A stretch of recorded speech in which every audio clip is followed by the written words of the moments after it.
Welcome back to Kane's Corner here with Matt Kane.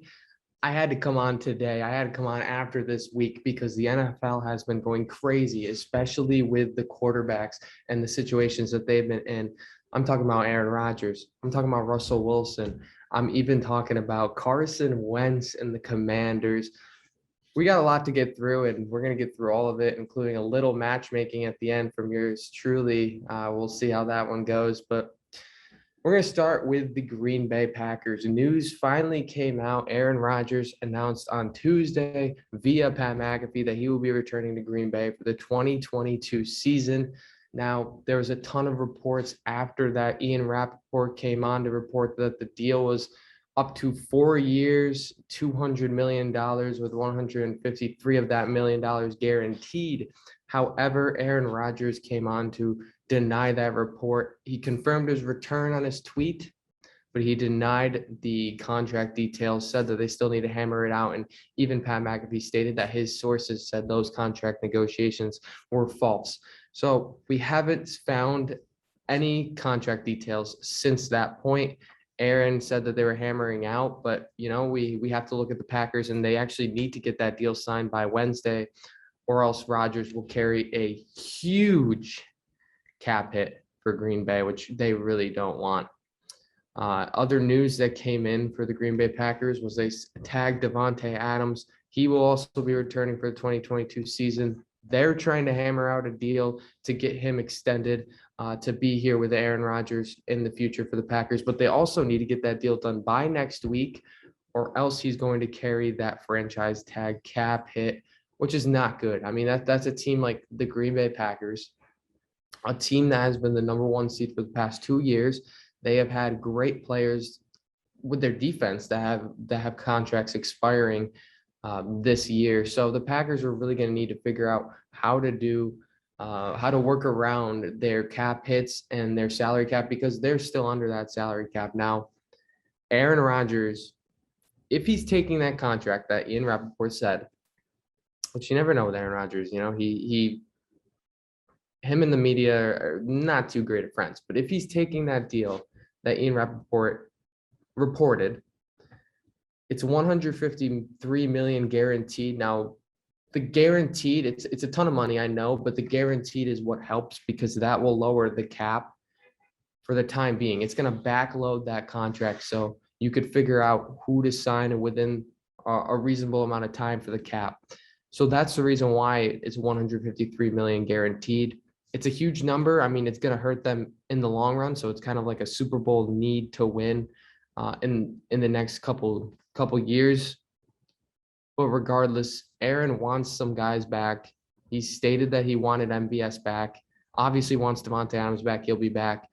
And there's a bunch of key pieces that the Packers are still going to try to re-sign for next year to make a run to the Super Bowl for the first time since 2011, in which it's been a while, and the Packers have always been in the Super Bowl conversation, just underperformed. And, Aaron feels that. He must feel that, especially after that excruciating loss to the 49ers in Lambeau Field, when he literally said, you're going into Lambeau Field and you need to win that. So they're going to need to make a big push in the next couple of years with this contract. I'm very excited to see what it is. I'm interested, because Aaron's been all about, it's not about the money. It's not about the money. And, we'll see. He's a 2-time MVP in a row, 4 times ultimately. So we'll have to see what he picks here. Now, looking at the other teams, Aaron was also linked to the Broncos, the Steelers, and the Titans. So that was interesting. Those 4 teams. Now, I believe that Aaron made the right decision. I will say that to start out, not because I'm a Green Bay Packers fan, but based on the 2 points that, one, the Packers have a very friendly division and a very friendly conference. Now, what I mean by that is, look at the NFC North. Who is going to get in the Packers' way? A Justin Fields-led Chicago Bears that just got rid of their best player. Minnesota Vikings with a Kirk Cousins who can't figure out what to do. He can't win in big games. or the Detroit Lions, which, I don't really need to go into that. They're not going to get very good at, at any point in the near future. Now, they could prove me wrong and, they could shine next year, but I really don't think so. And I don't think anyone will think so. They have the second pick for a reason. The Packers in that division, they have a lot of control, and I don't see them losing that division, coming close to losing that division next year with Aaron Rodgers, with Devontae Adams. So Aaron is practically placing himself, getting an automatic bid into the playoffs. Now, also, you got to look at the NFC conference. The NFC conference is a very weak conference, especially when you're talking about Russell Wilson, which we'll get into. Russell Wilson getting traded to the AFC. Who is going to get in the Green Bay Packers' way? Now, the one answer that I will take is the Los Angeles Rams. I know that the Green Bay Packers are probably going to choke in the playoffs, but who's going to get in their way in the regular season? I have a list of teams here that I think are the 10 best teams in the NFL. Some are a little shaky, some here or there, but I'll start out the Packers. This is no order, by the way. The Packers, the Bills, the Chiefs, Rams, Bengals, Broncos, Cardinals, and then kind of getting in the iffy parts, the Patriots.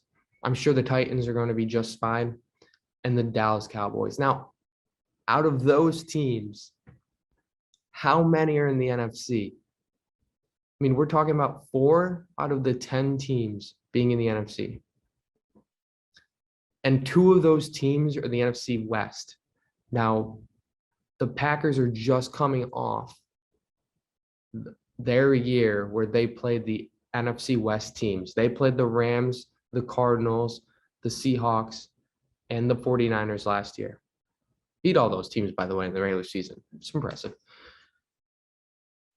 But they just played them. So that means next year in their schedule, they're playing, I believe, the NFC East, which, that's great as a Packers fan.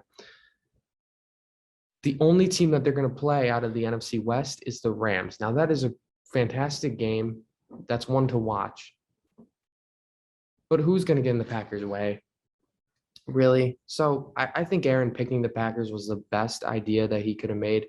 He has a lot of control with the Packers, with their organization. After this past year, we saw what the Packers did. They brought in his buddy, Randall Cobb, brought in a lot of guys that he wanted.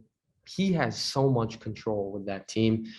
And you look at his coach, he's buddy with Matt LaFleur. I mean, I understand, going over to Pittsburgh with Mike Tomlin, Mike Vrabel, Nathaniel Hackett, your old buddy. Those are great options, but I just don't see any way how those 3 options really overpower the option of staying with Green Bay. The Broncos are in a hard division.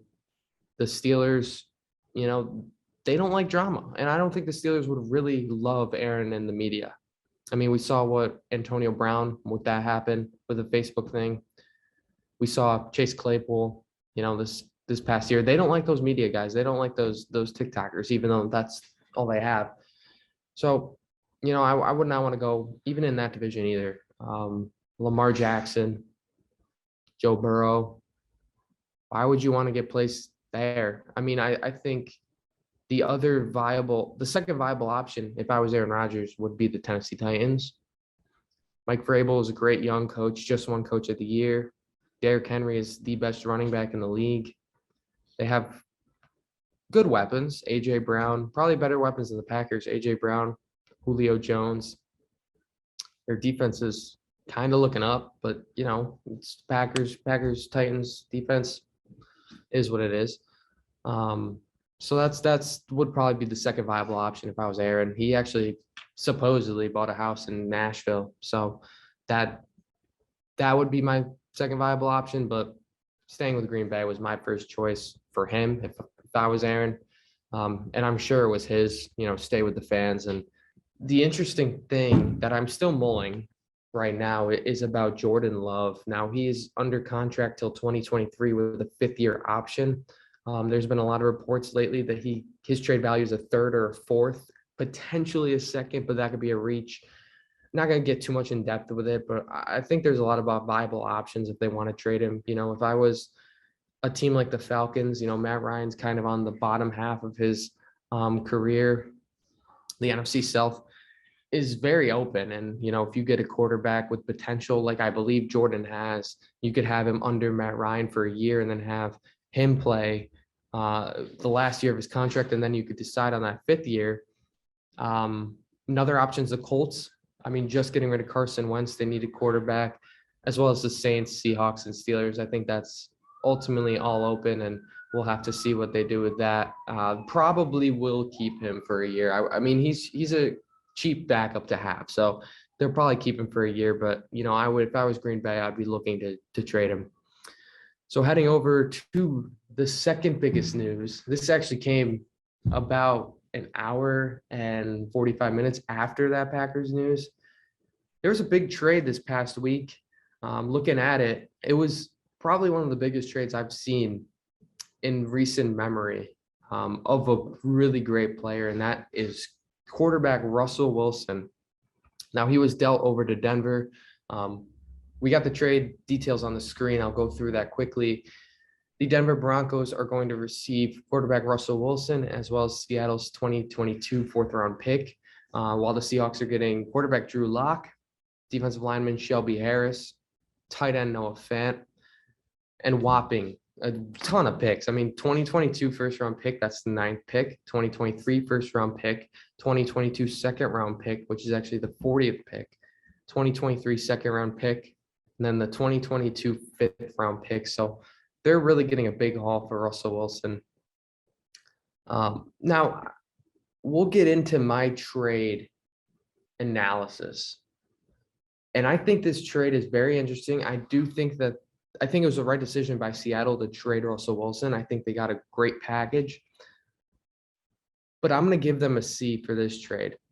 Now, the reason why I'm giving them a C is because you're getting a ton of picks. I mean, you got Noah Fant. They had Gerald Everett, but, Noah Fant's a much better player. They got Drew Lock, who – it's Drew Lock. Like, what is he going to do for your team? I personally think he's going to be a backup for them. I mean, you're getting the 9th pick, which is great. Here's the reason why it's a C is because they're getting so many picks, and they're going to need to hammer it down. So if they hammer those picks down, they get great players. They get a Malik Willis in the 9th pick, and Malik Willis is one of the best quarterbacks in a couple years, few years, 5 years, 10 years, even going back that far. You're probably going to get a better grade from me. You're probably going to get an A. If you're getting a guy like that, you're going to get an A. But if they just blow through all these picks and don't get anything, you're ultimately just going to get a D. You're going to fall down to a D or an F. I mean, you look at what the Seattle Seahawks have done recently drafting, it's not been too great. I can't remember what they did last year, but thinking about first-round picks that they had, Rashad Penny was one of their first-round picks, and that was a total miss. I mean, Penny's not doing anything for them. He had one great game this past year. That was his best game of his career. But Rashad Penny's not doing anything. They can't hit on the draft. They hit with Bobby Wagner, who, by the way, is gone, Russell Wilson, DK Metcalf. Tyler Lockett. That's all I could think of in the past couple years. They didn't draft Jamal Adams. That was a trade, which, I mean, at the end of the day, I probably would not have done that trade if I was them looking now. But they traded for Jamal Adams, who is arguably their best defensive player after Bobby Wagner's gone. And who else is really a big name that they drafted on their team? I don't think Seattle is going to draft well with these picks. I think they have the best odds with the 9th pick. I don't see much of the 2023 first-round pick because I think Denver is going to be a great team. But they're going to have to hit with these picks, and if I had to predict what they're going to do with it, it's nothing. It's the end of the day. Now for the Broncos, I got them with an A. I didn't want to go with A+. I felt like that was too nice if I went with an A+. But ultimately, they're getting the one thing that they need, and that's a quarterback. They needed a star quarterback to really compete in that AFC West. And honestly, it's a home run. It's Russell Wilson. I understand he had a bad year last year, but other than that, he's had winning records. He's been in the playoffs. And even he doesn't have an MVP, but he's been pretty darn close to winning an MVP. I mean, if it wasn't for the Tom Brady's of the world, the Aaron Rodgers of the world, maybe he would have an MVP. I think Russell Wilson is one of the best quarterbacks still in the league, even though he had that 6-8 year last year. And this trade kind of reminds me of the Jared Goff and Matt Stafford trade last year, where LA did everything they needed to do to get a Super Bowl. And that what they did was get a quarterback like Matthew Stafford, who is amazing. He's so underrated. He played his whole career with Detroit and did his best. They made it to the playoffs. So shout out to Detroit. But they brought in Matthew Stafford, and what happened? They won a Super Bowl. Now, they don't have they don't have a first round pick in the nearby future, but it's the end game in the NFL is winning a Super Bowl, right? So I think that this is a great trade for the Denver Broncos. I'm really interested to see what they do next year in that AFC West. I mean, transitioning to the AFC West, we got the Kansas City Chiefs, the Denver Broncos, the Las Vegas Raiders, and the LA Chargers.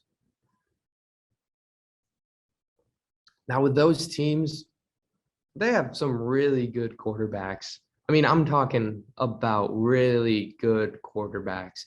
Now, in the past couple of days, I've seen a ton of different quarterback ranks in the AFC West. I saw it on a couple Fox Sports 1 shows. I saw it on ESPN. Stephen A. did it. So I thought, why not? Why not give this a try and give everyone the perfect quarterback ranks in the AFC West, the only right answer. Now, the 4 quarterbacks, if you guys don't know, it's Patrick Mahomes, Justin Herbert, Russell Wilson, and Derek Carr. Number 1 is not a shock here. I mean, it might be a shock to Emmanuel Acho or Marcellus Wiley, whichever one picked Patrick Mahomes as their 3rd best quarterback in the AFC West. But Mahomes is my first best quarterback. It's not a shock to me. It's a pretty obvious answer. He's a Super Bowl champion, MVP.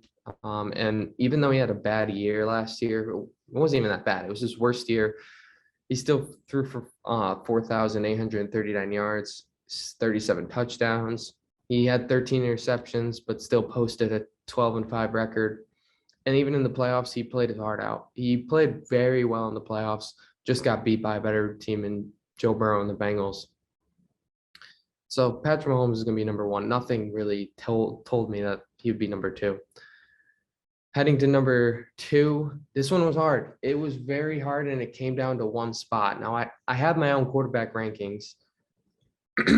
maybe we'll go through that one day. But for number 2, I had to put Justin Herbert here, merely for the fact what he did in that last game against the Las Vegas Raiders. Now, looking at his 2021 stats, he threw for just over 5,000 yards, 38 touchdowns, 15 interceptions, and posted a 9-8 record.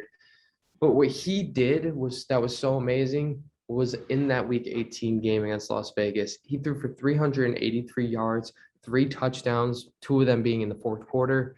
And he threw that ball 64 times. And I remember watching that game. He was like a gunslinger in that 4th quarter. He was the reason why the game went into overtime, and the reason why the Chargers smelled that playoff spot. They didn't get to the playoffs.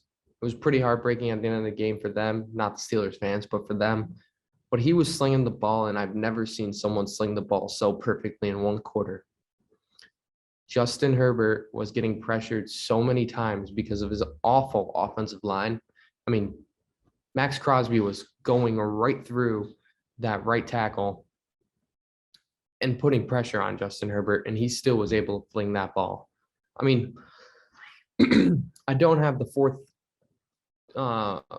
down conversions, but I'm pretty sure the only time he got a conversion was off of 4th down, which was incredible. So he's going to be my second quarterback. And like I said, it was by 1 spot, which leads me into the 3rd guy, and that's Russell Wilson. I talked about what he did in 2021. It wasn't that great. He had a 6-8 record, but he also was dealing with a thumb injury, a finger injury. The guy still posted a 103.1 passer rating, even though he had a very bad year. With the change of scenery and the time to rehab, he's going to be just fine in Denver, and I really expect high things for Denver, quite possibly even a Super Bowl appearance. Finally, fourth, I feel bad for this guy because he's not a bad quarterback. For me, he's a fringe top 10 quarterback. I could see myself putting him at 10. I believe I have him at 11. I'd have to check that. But Derek Carr, he played his heart out last year and finally got to the playoffs. Now, he did have an MVP caliber year. I want to say in 2015, 2016, around that range, but he did end up tearing his ACL in week 15 late in the season. But he finally got back to the playoffs and he totally deserved that. Put up a 10-7 record. Only 23 touchdowns, but still was very effective throwing the ball. And the Raiders really had to get through a coaching change, drama in the news with Henry Ruggs and Damon Arnett. So I think Derek Carr is one of the most underrated quarterbacks, and it's pretty sad to put him at fourth because you throw him in another division, he's not the fourth best guy. You throw him in the NFC East, which is a great bridge, he would be the second best quarterback. I have to give respect to Dak Prescott, but he would be the second best quarterback in the division. Over guys like Daniel Jones and Commander Carson. Moving into the last trade that we've seen, last big trade that we've seen around a quarterback this past week. And like I said, Commander Carson, he is the new player. He's the first quarterback in command for the Washington Commanders era. Carson Wentz was traded from Indianapolis to Washington for a 2022 second-round pick, which is the 42nd pick. Washington's 2022 third-round pick, 2023 third-round pick as well, which can become a second-rounder if Wentz plays 70% of the snaps next year. And what did the Commanders get? Well, they got a 2022 second-round pick from Indianapolis, which is 47th, and that's only 5 spots from their pick. So it was kind of like a pick swap, which I really loved about the Commanders. Going into that trade analysis, I would have to give the Washington Commanders a B for that trade. Now, everyone is like, I don't understand the hate for Carson Wentz. I'm not going to sit here. I mean, I'm a big Carson Wentz believer. I've always been, if you want to go back to Dak versus Carson, Team Carson all the way. I don't think he's a bad quarterback. I wouldn't call him a franchise quarterback, but I'd call him a quarterback that can get things done for you as long as you get stuff done on defense, on offense, and you provide him with weapons. Now, I'm going to vouch for Carson because I actually have the Commanders as a B for this trade. This past year with Indianapolis, he put up 3,563 yards, 27 touchdowns. This is the best part. Only 7 interceptions. Carson Wentz, the guy who was a turnover machine in Philadelphia, only threw 7 interceptions. That's not talked about. It's not talked about enough.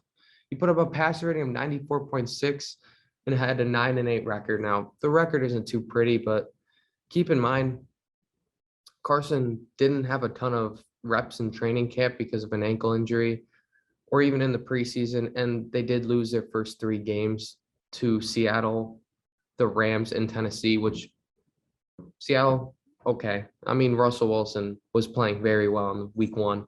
The Rams won the Super Bowl. Tennessee, number 1 in the AFC. So if they didn't win, let's say they beat Seattle, they're in the playoffs. Now, the thing I understand where the Carson Wentz hate is that week 18 game and even that week 17 game, because he played pretty bad against the Raiders and he played awful against the Jaguars. I mean, they only needed to beat the Jaguars and get into the playoffs, and he kind of choked that. But the reason why I'm going to vouch for him is because he can get the Commanders in the playoffs. That's totally achievable. I talked about the NFC, and I talked about how they don't have that great of teams. I mean, even talking with the NFC East, the Eagles, I love the Eagles, but Jalen Hurts, I'm not totally sold on just yet. So they could have a fluke year this year. Dallas, I think Dallas is on the downfall, to be honest, especially offensively with the Amari Cooper news. Giants, I don't really care for the Giants. They're not going to do anything this year as long as they have Daniel Jones as quarterback. But I think Washington can have a shot at the playoffs. If they don't win the division, which I think the Cowboys will, they can have a shot at the wild card. We'll have to see. And we'll have to see what they really do, because Carson Wentz is being paired up with the best wide receiver he's had in his career, and that's Terry McLaurin. I mean, looking at the Eagles' top receivers by a year, Zach Ertz carried the yards for the Eagles. 2016 leader, 2017 leader, 2018 leader, 2019 leader, 2020, he was hurt, he was banged up, and that was Travis Fulgham who led that. But looking at the 2019 year specifically, is Carson Wentz had no good wide receivers, and they somehow still made the playoffs. They somehow still won the division, which was really great. And that's one thing other than his MVP caliber year that I'll easily stick on. So this is the last shot for Carson. And I think if Washington is able to use their first round pick, hopefully best case scenario, get a guy like Garrett Wilson, or even Drake London or Chris Olave if they really want to. I think they need to hammer that first round pick down as a wide receiver and the rest with defense, because they have some weak spots in the defense here and there. As for the Colts, I don't want to go in this. So I don't want to get so much in depth with this, but I'm giving them a D. I don't think they should have got rid of Carson Wentz. Now they're at Sam Ehlinger, and yeah, I think that's it. I think Sam Ehlinger, the Texas Longhorns hero, is their only quarterback. I don't like it. I don't like it at all. They moved 5 spots up, gave up a third. They moved 5 spots up, gave up their second for that 5 spots. And they got a third and potentially another second. I don't like it for the Colts. I think Wentz would have been fine if he had a little more weapons, and if the AFC wasn't too great. We'll see how Carson does. I'm looking forward to Carson Wentz in a Commander's uniform this year. It's also going to round out this edition of Kane's Corner. I appreciate you guys sticking with me, listening to hear my takes. I'd love to get some more. College basketball's ramping up. I'd love to get some more episodes out. Hopefully get some more guests on as the time goes by. Had to get an episode in. Call this an emergency episode because the NFL was on fire this week, and I'm sure with weeks to come leading up to the NFL draft with free agency, it's just going to get even better. If you're new here, make sure you hit that subscribe button. Make sure you follow on Instagram. Make sure you hit the subscribe button. Make sure you follow us on Instagram. Follow along for the journey. I'm very excited to bring new content, new graphics. I hope they went over well. We'll have to see what I can do in post. That's how it's gonna go. But that's this edition of Kane's Corner. I'll see you guys next time.